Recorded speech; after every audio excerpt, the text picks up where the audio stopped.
America's colleges and universities are our nation's pride, the traditional stairway to success. That is why Americans spend more money on higher education than any other country in the world. Culture, understanding, knowledge, opportunity, these make a college education the great American dream. Every parent envisions a college education for his children, enabling them to build a better future. Americans expect their universities to produce students who have an increased respect for our freedoms, our institutions, and our heritage. We expect our schools to teach students to seek and understand the responsibility of freedom and to produce citizens of stronger character and morals. Americans are becoming increasingly concerned about what the colleges are producing, such as this.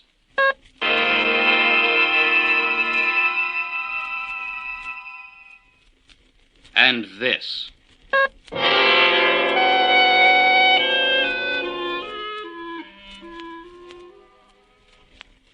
And this.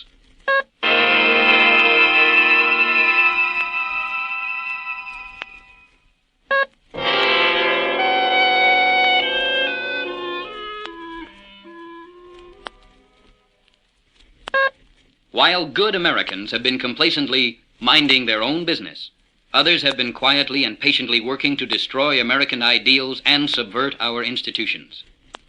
While most Americans have been watching television, others have been busy implementing plans to use America's most precious natural resource, its youth, to knowingly or unknowingly become the tools for fomenting the destruction of the American way of life.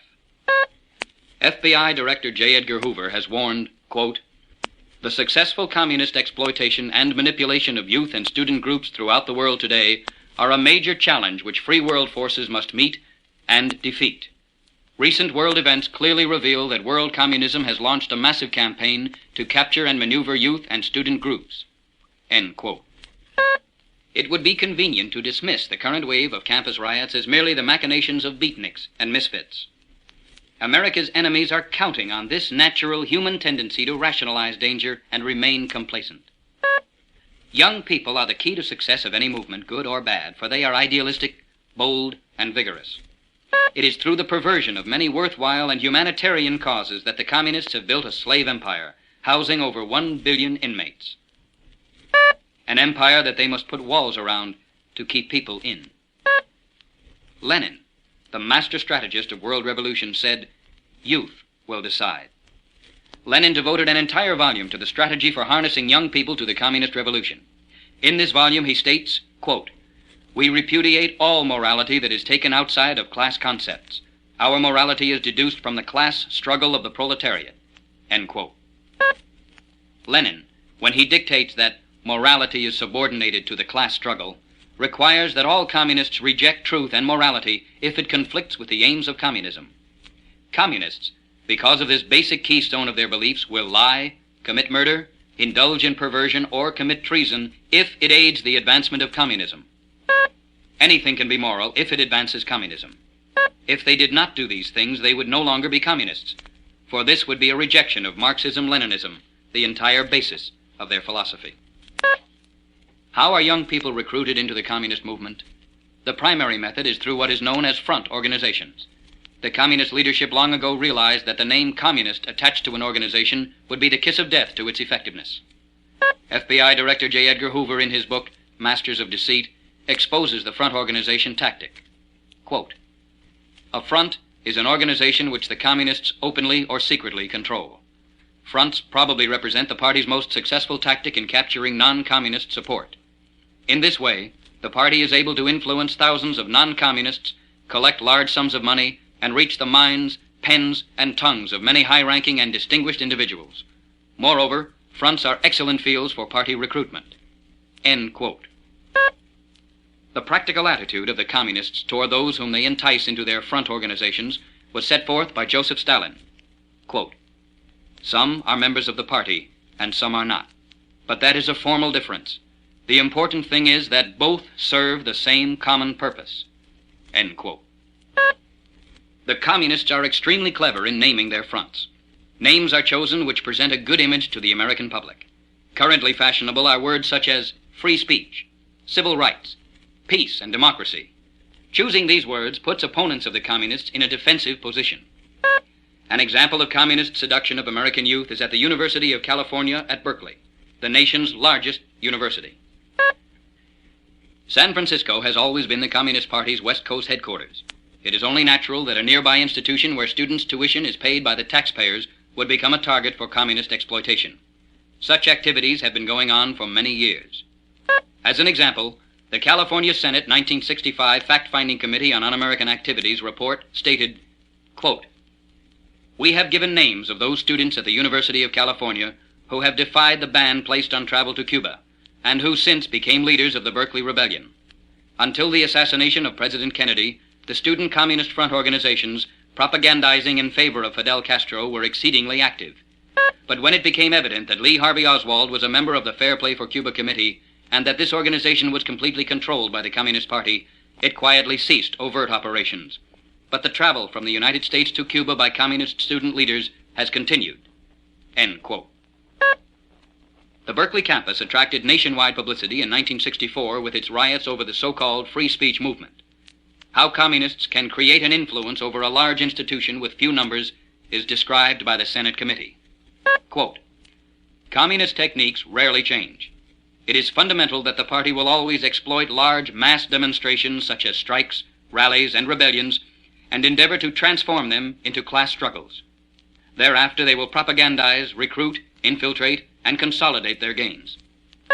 It is also an old and successful communist device to make a bold and wholly insupportable demand, and then allow a weak and indecisive opponent to claim victory by retreating ever so slightly. The entire controversy at the University of California actually amounted to a simple dispute between the students and the administration concerning the right to maintain tables at the university entrance for the purpose of collecting money and recruiting people for political activities off the campus. Then, with each administrative concession, the students made a new series of demands that were always more bold, more arrogant, and made under the threat of another violent demonstration. As matters now stand, the free speech movement has secured virtually everything it asked for and is now planning to gain control of the entire educational program at the university." End quote. This is an excellent example of the old communist strategy known as the salami technique, slicing off a little at a time until they have acquired the whole salami. The advantage of this technique is that each slice, whether it be a concession to student agitators or a small country going communist, is not considered important enough by the public to get excited about. The free speech movement, like most movements that the communists exploit, started as a broad-based, loosely organized movement. Since Americans are in favor of free speech, the public was misled into believing freedom of expression was at question. This was not the case. It was a movement to allow political recruiting and money-raising on campus, most of it done by non-students, to take place on state property in violation of state law. The free speech movement took place at Berkeley roughly from September to December 1964, and consisted of a series of student riots and negotiations with the administration. One of the first slices of salami occurred October 1st, when 8 students were suspended for distributing materials without a permit, a violation of university rules. This triggered the following response according to the Senate report. Quote, "At 11:45, Jack Weinberg, non-student, was arrested in front of Sproul Hall. Thereafter, 150 to 200 students entered Sproul Hall to take Dean Towell a hostage. Women employees left through the windows and over the roof, and the crowd, which eventually grew to approximately 500 in number, imprisoned the police car by sitting down around it and refusing to move. The car and its occupant were held captive overnight. October 2nd, at 7:15 p.m., a negotiating committee met with President Kerr and reached an agreement which was read by Mario Savio to the crowd, which then dispersed. Knowing now that the administration could be blackmailed, the organization officially calling itself the Free Speech Movement was formed. The 2 personalities who seized the reins of the free speech movement were Mario Savio and Bettina Aptheker. According to the Senate report, Mario Savio was a member of Young People's Socialist League, and, quote, "Bettina Aptheker had a background that was virtually nothing else but communist and exerted a powerful influence on Savio." End quote.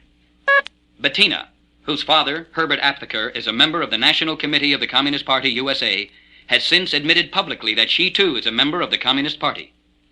Following her admission that she had been a communist for 3 years, Bettina Aptheker received the highest number of votes cast in an all-student election for the Campus Rules Committee. The The free speech movement climaxed on December 2nd, when Savio issued an ultimatum to University President Clark Kerr threatening to, quote, bring the university to a grinding halt, end quote, if the administration did not surrender all control over student activities. Savio is shown here with Mike Tygar, brilliant law student and writer for communist publications. That afternoon, while singing the civil rights song, We Shall Overcome, almost 800 students invaded Sproul Hall with military-like precision, taking with them blankets, sleeping bags, food, a public address system, and walkie-talkies. The Senate report states, quote, the Berkeley Police Department expressed some impatience at a Berkeley administration that could not seem to make up its mind to take decisive action to enforce the university regulations, discipline the violators, and put an end to the demonstrations. President Kerr had decided to allow the students to remain in possession of the administration building until they got tired and decided to emerge. Kerr seemed determined to make any concession instead of resuming control of the campus. But high-ranking police officers had other ideas. End quote. Permission was finally obtained from the state administration to have the almost 800 invaders arrested. 378 members of the faculty sent the governor a telegram of sympathy for the lawbreakers. A faculty meeting attended by almost 1,000 voted with only 15 dissenters to support the students and criticize the administration. The recommendation was made that the arrested students receive full amnesty. Throughout this period, the faculty sided with the student rebels. According to the Senate report, quote, many professors who were sympathetic with the free speech movement used their classrooms for the purpose of expressing these sentiments to their students, and there were other instances of professors and teaching assistants deliberately indoctrinating their students in an attempt to gain support for the FSM, end quote. On December 7th, Kerr completed his surrender to the agitators' blackmail. The report states, quote, he announced a further capitulation, promising forgiveness to students for all offenses. Members of the teaching staff who had joined the student strike and vacated their classes were also given immunity. End quote. The Senate report explores the pro-communist background of many of the professors at Berkeley, the most important of whom is Leon Wolfsey of the bacteriology department, who earns $10,600 per year from the California taxpayers. His father is a co-founder of the U.S. Communist Party. Wolfsey's background is described by the Senate report, quote, there was no person during the entire history of the American Communist Party who played a more significant and successful role in organizing communist youth throughout the country than Leon Wolfsey, end quote. Wolfsey claims that he has dropped out of the party. However, the Senate report makes the point that, quote, it is of course common knowledge that in many instances such statements are made to naive persons for the purpose of securing a well-paying job as an undercover subversive agent, so that subversive activities may be pursued at the taxpayer's expense. For approximately 20 years, Leon Wolfsey played a role of ever-increasing importance in the American Communist Party, until he was making reports directly to its National Executive Committee and was considered sufficiently reliable and indoctrinated to be placed in charge of its national youth movement, end quote. Wolfsey has participated in the student demonstrations at Berkeley. The communist impact on the free speech movement was summed up by the Senate report in these words, quote, conditions at Berkeley in the fall of 1964 provided an ideal situation for communist activity. The administration was opposed to the maintenance of proper security facilities. There was a militant left-wing element in the faculty. There had been an alarming influx of communists to the Berkeley area. There had been an easy acceptance of radical student organizations. We wish to emphasize with all the force possible that there was increasing communist control of the free speech movement immediately prior to and after the invasion of Sproul Hall on December 2nd, 1964. Members of the communist organizations on the executive and steering committee of the free speech movement were in firm control of the situation, end quote. Once the communists have seized control of a campus, they can begin to implement their long-range program. That program is to bring about a complete internal breakdown within the United States by using a well-trained and organized minority to foment demonstrations, strikes, and civil disobedience. Here, a self-professed communist sells the Peking Review on the Berkeley campus. The short-range goal is to bring young people under the influence of the Communist Party.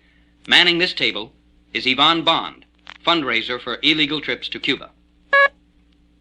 How is this possible, since most American young people have no sympathy for communism? The Reds feel the first important step is to get a person involved in an activity that they are secretly sponsoring. With involvement comes emotional commitment. A person's ego is at stake. The communists know it is against human nature for people to admit they have been used, fooled, or duped. The gray-haired woman is identified communist Melvina Reynolds, author of best-selling protest songs. While most young people will not actually join the party, they still will have been influenced. Some will join the Communist Party or related revolutionary organizations.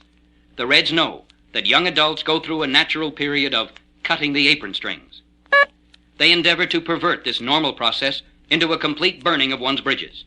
If the campus can be brought into assistance, the task is made much easier. The first bridge that must be burned is the one of the young person with his family. He must be convinced that his parents are old-fashioned reactionaries. The family is part of what communists call a power structure that they blame for all of the world's problems. Religion is the second bridge that must be burned. Religion, the communists tell the young people, is merely superstition and myth used by the ruling classes to keep the working people in slavery. Satirical skits such as this, showing a phony faith healer stealing money from the poor, help carry this message. Respect for law enforcement is another bridge that must be torched.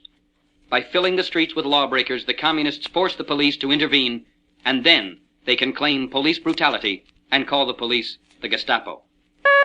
An American's natural patriotism is another must for the communist bridge burners. American patriotism is sneered at by those pseudo-sophisticates as corny and old-fashioned. Those who in any way oppose the communists are pictured as Nazis, hate-mongers, and extremists. The last bridge that must be destroyed is that of morality. Perversion is a systematic part of the communist trap for young people. The more perverted and immoral a person becomes, the further he goes in rejecting normal life. What is the result of burning all of these bridges? A person who has gone this far has cut himself off from society. There is only one group to which he can turn, the communists. They will accept him. Shown from left to right, facing the crowd, are self-proclaimed communists Mike Lasky, W.H. Sherman, and Viola Beeson. Lasky claims he started the Watts riots. In some cases, the party may choose to give this person a bath and haircut and send him into the community as a teacher, social worker, writer, or government employee, where he will work as an undercover communist. What are some of the revolutionary organizations working on the Berkeley campus? One of the most important is the W.E.B. Du Bois clubs. The Du Bois Club were 200 members, including Bettina Aptheker. This organization was named in honor of W.E.B. Du Bois, who made a dramatic announcement of his conversion to communism in 1961. He had been an ardent fellow traveler and member of many communist fronts for years before he formally admitted membership in the Communist Party. This organization, according to J. Edgar Hoover, quote, has as its basic aim the promotion of Marxism-Leninism. The Marxists believe that these clubs, which are centered on college campuses, have great promise in reaching youth, end quote. Another important organization at Berkeley is Campus Progressive Labor. The Progressive Labor Party has allied itself with the Peking branch of the Communist Party and advocates immediate, bloody revolution. It attracts the more unstable and vicious of the recruits to the revolutionary movement. The man in beige coat beside the table is Steve Cherkos, self-proclaimed communist and a leader in the blood drive for the Viet Cong. The old-line Communist Party has more patience and is public relations conscious. It has a 4-decade investment in keeping the public unaware of communist strength by working through fronts and fellow travelers. The May 2nd movement is an offshoot of the Progressive Labor Party. This poster advertising one of their coming events shows an American Marine's helmet impaled on Viet Cong bamboo spikes. The May 2nd movement recently sent blood to the Viet Cong. The Students for a Democratic Society is a Marxist socialist organization active on over 100 campuses around the United States. The Students for a Democratic Society has announced a stepped-up campaign of starting chapters on high school campuses. Closely related to the Students for a Democratic Society is the movement to promote draft evasion. A Students for Democratic Society official has recently stated, quote, I believe in evading the draft in any way possible, including homosexuality, pep pills, flooding the draft board with conscientious objector petitions, hunger strikes, burning draft cards, clogging jails. End quote. The Young Socialist Alliance is the youth arm of the Socialist Workers' Party, cited by the United States Attorney General as subversive and communist. All these booths were photographed on campus at Berkeley. When the communists control the whole salami, having acquired it piece by piece with no one becoming very concerned, they are ready to move on to bigger projects. Now, at Berkeley, they have absolutely nothing to fear from this school administration, which provides facilities for the revolutionaries. The Vietnam Day Committee, made up largely of veterans of the free speech movement, successfully organized from Berkeley anti-American marches in hundreds of cities throughout the world for the International Days of Protest, October 15th, 16th, 1965. Who organized the Vietnam Day Committee? Shown here is Jerry Rubin, a non-student co-founder of the Vietnam Day Committee, who was one of the participants in the demonstrations to stop troop trains in Oakland. Rubin made a secret trip to communist Cuba in 1964. This platform was built at taxpayers' expense, and the area and sound equipment was provided by the University of California. Another co-founder of the Vietnam Day Committee is Stephen Smalley, a math professor at the university. Smalley, an early supporter of the free speech rebels, was faculty advisor for the Fair Play for Cuba Committee and participated in the attacks on the troop trains in Oakland. While a student at the University of Michigan, Smalley was a member of the Labor Youth League, cited as a communist front organization by the Subversive Activities Control Board. At that same time, the head of the Labor Youth League was the aforementioned Leon Wolfsey. In an interview with the late Marguerite Higgins, Professor Smalley stated, quote, "We want the Viet Cong to defeat the United States for international reasons. If the U.S. is defeated in Southeast Asia, this will help break American power elsewhere in the world. This would give new impetus to revolutionary social change, wars of liberation, in such places as Africa and Latin America. And if surrounded by revolutionary change, it will in turn make it easier to achieve radical change in the United States." End quote. This is the official program published by the Bay Area Vietnam Day Committee. The program lists the following organizations as contributors: Industrial Workers of the World, Young Socialist Alliance, Independent Socialist Club of Berkeley, Bay Area Progressive Labor Party, Students for a Democratic Society, Communist Party of Northern California, Young Democrats, Bay Area Spartacist, Socialist Workers' Party, and the May 2nd Movement. The Vietnam Day demonstrations at Berkeley called for a teach-in on Friday afternoon and a march on the Oakland Army Terminal that night, to be followed by a teach-in Saturday. The Friday afternoon teach-in was held on campus. The school provided a large athletic field, built a sizable podium, and supplied sound equipment, all at taxpayers' expense. The captain of the monitors responsible for leading and controlling the crowd throughout the weekend was Con Hallinan, a member of the Du Bois Clubs, brother of two of its founders, and son of the millionaire Marxist attorney Vincent Hallinan, propagandist for Fidel Castro. Typical of the teach-in speakers was M.S. Arnone, wearing a uniform from a Nazi concentration camp. Arnone said he would not take the uniform off until there were no more United States concentration camps. He stated, quote, "There are stripes in this uniform, and there are stripes in the American flag." End quote. Arnone suggested Americans burn themselves alive to protest American policy in Vietnam.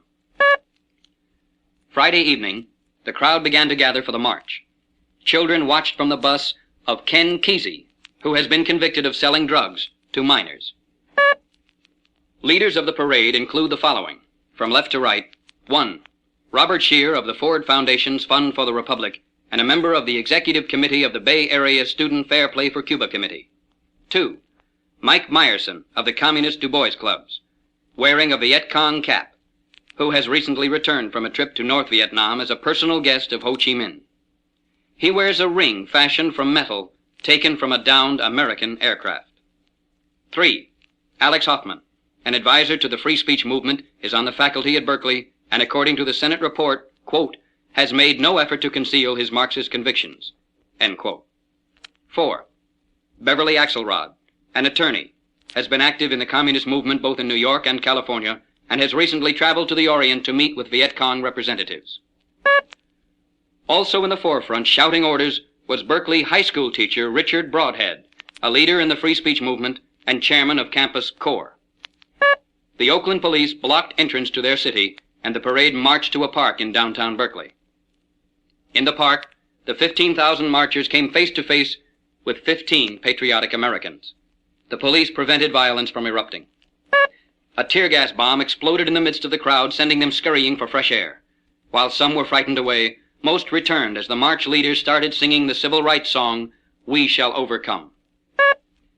Saturday morning, all was quiet back at the university, as it became obvious why the demonstration was moved to downtown Berkeley. Saturday was Parents' Day at the Berkeley campus, and not a trace of what had occurred Friday was left for the parents to see. Saturday afternoon, the Vietnam Day Committee prepared for a second assault on the Oakland Army Terminal. Waiting again at the Oakland line were the Oakland police. Also waiting were members of the renegade Hells Angels Motorcycle Club, who tried to attack the paraders, calling them communists. The Hells Angels captured all the headlines as the newspapers reported that the motorcyclists called the marchers cowards, not communists. The abundant amount of openly communist literature being distributed and the background of the groups and individuals involved was totally ignored by the press. As 3,000 people sat in the middle of a main thoroughfare, the final teach-in speech was given by Yale history professor Stoughton Lynd. He was a featured speaker at the 1965 anniversary dinner of the communist newspaper, The National Guardian, and led a panel discussion at the Socialist Scholars Conference at Columbia University in September 1965. At the teach-in, Lynd encouraged the students to refuse to serve in the United States military service and lectured on how to avoid the draft. Professor Lynd has since visited North Vietnam with Communist Party theoretician Herbert Aptheker. In the sound truck with Professor Lynd is Castroite Jerry Rubin, Fair Play for Cuba leader Robert Scheer, Ho Chi Minh's guest Mike Meyerson in Viet Cong cap, Frank Herzog, coordinator of the revolutionary movement, Cal math teacher Mike Rossman, who recently has been the hero of features by CBS TV and Look magazine, neither of whom mentioned his membership in the Communist Du Bois Club, and Steve Weissman of the Du Bois Club. Following the speech, money was collected to aid the Viet Cong. Although the Vietnam Day Committee was stopped from invading the Army Terminal by the Oakland police, the march was a success. Communist newspapers all over the world used these parades for an anti-American propaganda barrage. Could these demonstrations have had anything but an adverse effect on the morale of our soldiers in Vietnam? Our fighting men are risking their lives while money is being collected to send to the Viet Cong. These demonstrations are used to condition the American people to the use of force in deciding domestic issues and for something less than a victory in Vietnam. The communists hope to take another piece of free world salami before we draw the line on communist aggression. Negotiating over Vietnam is like you negotiating with a thief over the money in your wallet. He can't lose. Chiang Kai-shek wants to provide the manpower in Vietnam. If the demonstrators were sincere in merely wanting American soldiers to come home, why don't they ask for the nationalist Chinese to replace us? What makes students susceptible to subversion? The Senate report makes it clear that students are prepared in the classroom to accept what the communists say outside the classroom. The Senate report stated that at Berkeley there had been, quote, an easy tolerance of pro-communist faculty members who made little effort to conceal their profound Marxian bias either from students or administration, end quote. Let us inspect the man who is in charge of the nation's largest educational institution. During World War II, President Clark Kerr served in several government agencies. The Senate report informs us, quote, it was inevitable that he was brought into close contact with the many communists who were also working in these agencies. We do make it clear that many of Kerr's most intimate colleagues during these years were teaching at the communist school and participating in a wide variety of pro-communist activities. Some of them came to work at the Berkeley campus after Kerr became its chancellor. It was inevitable that those who were subjected daily to a relentless, highly slanted barrage of communist propaganda and who were in daily association with dedicated party members would either come to detest communism or to accept it as a way of life with an attitude of easy accommodation. Very few people managed to preserve a detached neutrality under such circumstances. The tolerance of the radical student groups, the opening of the campus to communist officials, the reluctance to curb the activities of the most brash and defiant student rebels, and the obvious distaste for adequate security precautions speak for themselves. End quote. What can you do to keep your local campus from becoming another Berkeley? The most important thing is to understand that communism is the enemy of humanity masquerading in sheep's clothing. You must understand the Reds' tactics and goals. Make sure your governor appoints strong and capable anti-communist educators to run your state universities. Back your legislators who are attempting to keep subversives from being tax-supported. Free speech is a precious heritage guaranteed by our Constitution, but the public must understand the difference between allowing a communist to rent a hall to preach treason and forcing the taxpayers to subsidize their own destruction. Americans must realize that they are individually responsible for the morals and character of themselves and their families. If parents were doing their job, young people would not be easily seduced into a life of rebellion and perversion. Relinquishing this job to a giant education factory run by Marxist-oriented professors is disastrous. Finally, let us not blame the majority of college students who want no part of this subversive movement. The Senate report concludes, quote, "It is important to observe how the vast majority of Berkeley's 27,500 students were largely ignored by the administration and the press during these long months of incredible rebellion. At least 23,000 students who were trying to get an education were subjected to brainwashing in their classrooms, were excluded from their classes during the campus-wide strike, were subjected to a barrage of filth and pornography, and their civil rights were not deemed worthy of attention by the administration or the press." End of the Senate committee quote. The communists are confident that you will discount their threat. They mean business every step of the way. Their goal is to liquidate their opposition by any method, including murder. They are arrogantly boastful that they are but a few short years away from conquest of the United States. Right now, at this very moment, while you are watching this film, people are hard at work all across our nation, fomenting distrust of our institutions, hatred of American ideals, perverting morality, and recruiting that small number of revolutionaries that historically is all that is necessary to complete their revolution. It is very difficult for Americans to believe that subversive elements actually have succeeded in gaining control over a segment of America's youth, but the available evidence is overwhelming. The question is, what will you do about it?